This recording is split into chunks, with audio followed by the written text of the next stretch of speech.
Hi there, this is Pam from Jesusjunkjournals, and I got an idea for making flashcards with Bible words on them. I had bought some flashcards, I think they were Tim Holtz, but they didn't have the words I wanted on them, so I thought, well, I'll just make some. So I made a whole set.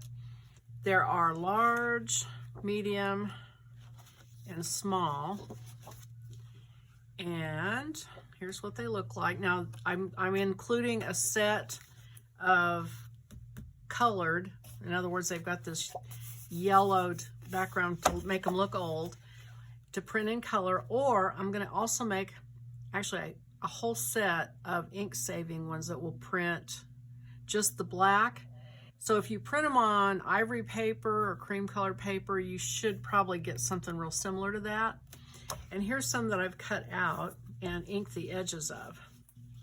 And so I think they look pretty good. They look like old flashcards, right?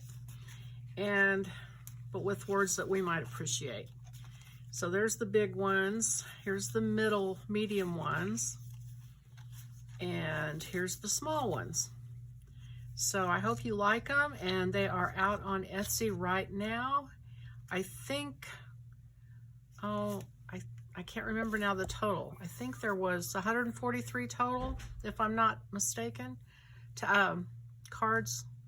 And so they have, like some of them have the same words. Like on here, I've made patience, kindness, goodness, self-control. I also made the same words with small. But then there are some medium ones, and I think some small ones that have words exclusive to that size. So anyway, there they are. And I hope you like them. I'll see you next time. Bye-bye.